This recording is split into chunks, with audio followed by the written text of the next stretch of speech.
ओढ़नी के कफन बना के जान तू ही ओढ़ई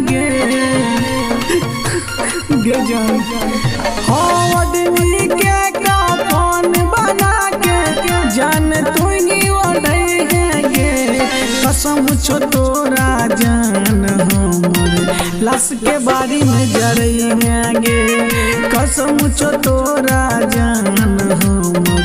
लाश के बारी में जरई गे ओढ़नी के कफन बना के जान तू ही ओढ़ई गे कसम छो तोरा जान हमर लाश के बारी में जरई गे कसम छो तोरा जान हमर लाश के बारी में जरई गे।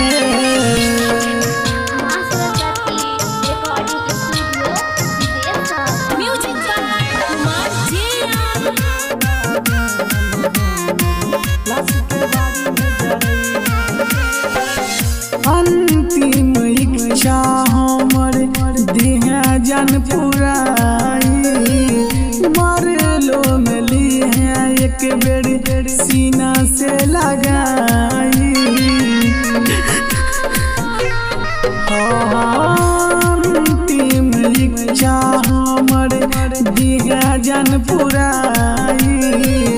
मरलो में लिहा एक बेर सीना से लगाई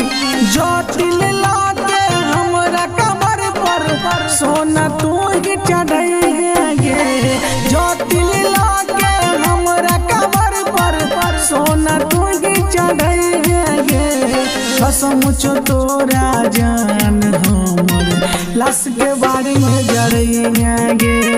कसम छो तोर जान हमर लाश के बारी में जरई गे।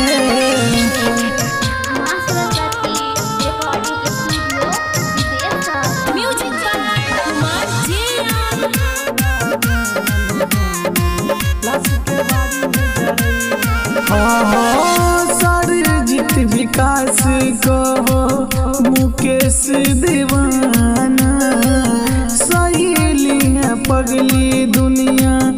मार तो जेताना गे जान सरजीत चंदन को मुकेश दीवाना सहेली है जानू दुनिया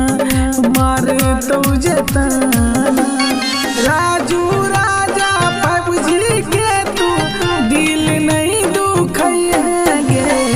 राजू राजा बाबूजी के तू दिल नहीं दुखई गे कसम छो तोरा जान हमर लाश के बारी में जरई गे कसम छो तोरा जान हमर लाश के बारी में जरई गे।